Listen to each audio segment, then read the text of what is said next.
Welcome to carb academy.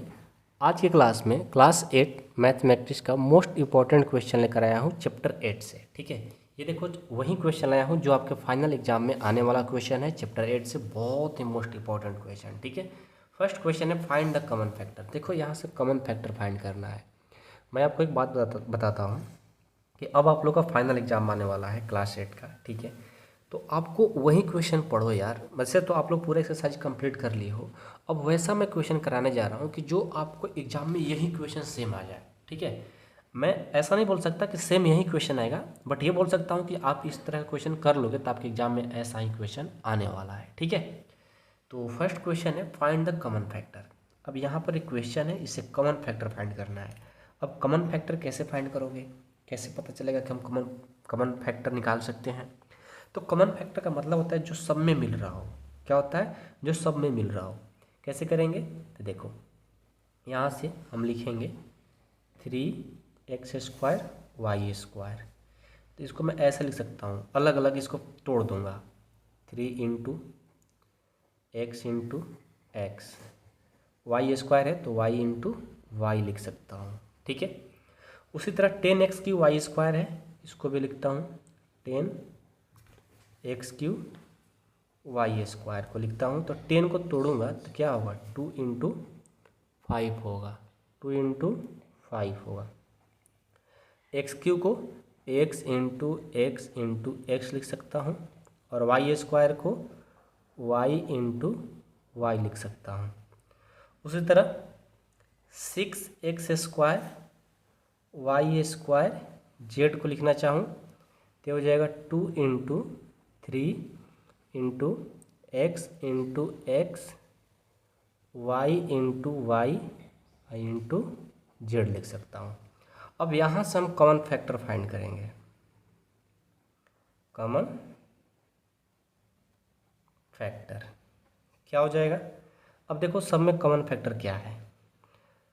3 सब में है? नहीं है। जो तीनों में मिल रहा होगा वही कॉमन फैक्टर होगा। x इसमें भी है, इसमें भी है, इसमें भी है, तो एक x मिल गया। इसमें भी, इसमें भी, इसमें एक और x मिल गया। और है? नहीं है। y देखो इसमें भी, इसमें भी, इसमें भी, और कोई नहीं है। हाई के यहाँ भी है। तो देखो इसमें ना पूरे तीनों नंबर में 2 x सब में मिल रहा है और 2 y सब में मिल रहा है, तो वही चीज़ को हम कॉमन लिए हैं। इसी को हम लोग कॉमन फैक्टर बोलते हैं। जो सब में मिले उसमें से एक लेना है। जैसे ये x है ना, तो यहाँ देखो तीनों में मिल रहा है, तो तीनों में से x मिला तो एक x को लिखेंगे। उसके बाद यहाँ देखो यहाँ भी मिल रहा है ना, तो उसमें से एक लिख लिए। y देखो यहाँ तीनों में मिल रहा है, एक y ले लिए। एक और मिल रहा है, ये ले लिया। देखो यहाँ पर ये मिला था 2y इसमें भी, 2y इसमें भी, 2y इसमें भी, तो 2 हम ले लिया। तो जो तीनों मिलेगा उसी को हम कॉमन फैक्टर बोलेंगे। तो हमारा आंसर क्या हो जाएगा? x को मल्टीपल करेंगे x² y² करेंगे y²। ये हमारा क्या हो जाएगा? आंसर हो जाएगा। तो फर्स्ट क्वेश्चन देखो कॉमन फैक्टर कैसे फाइंड करते हैं, बहुत ही आसान है। क्वेश्चन 2 देखो, इसका ये क्या करना है? फैक्टराइज करना है। अब कैसे करोगे? ये भी हमारा वही सेम है कि हमारा क्वेश्चन है कि 20l² m + 30al m है ना।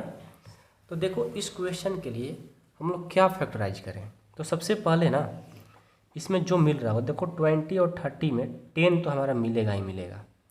उसके बाद l मिलेगा, m मिलेगा।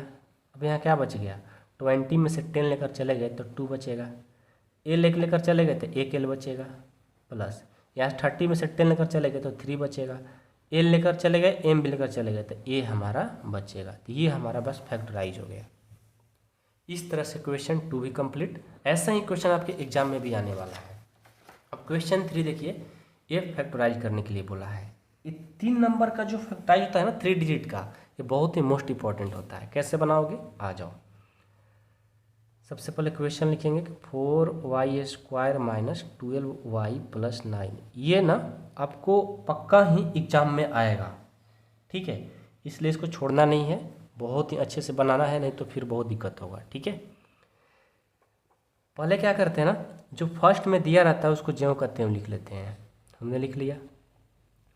अब इस -12y के जगह पर दो ऐसा नंबर लिखते हैं जिसको ऐड और सब्ट्रैक्ट करें तो -12y आना चाहिए, और दोनों नंबर को जब मल्टीपल करें तो ये फर्स्ट और लास्ट वाले के नंबर को मल्टीपल करने पर बराबर आ जाए, इक्वल आ जाए। ऐसा कौन सा नंबर है बताओ जिसको ऐड करें तो इतना हो जाए?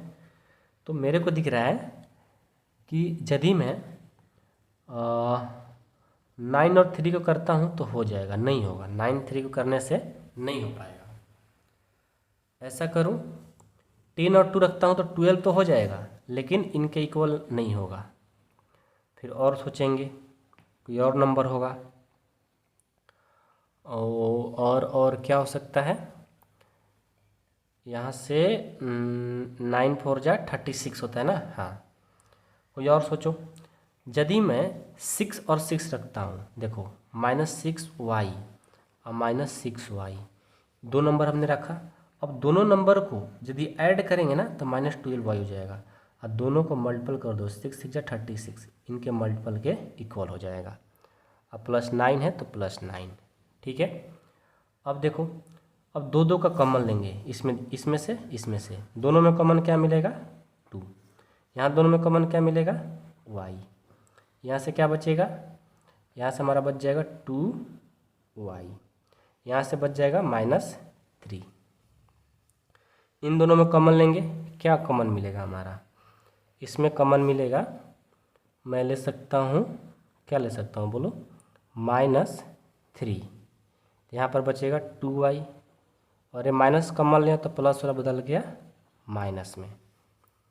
अब यहाँ देखो, ये जो ब्रैकेट है ना, दोनों कॉमन में क्या है? इक्वल है, तो दोनों में से कोई एक लिख लेंगे, 2y - 3, और ये दोनों बाहर को एक साथ 2y - 3।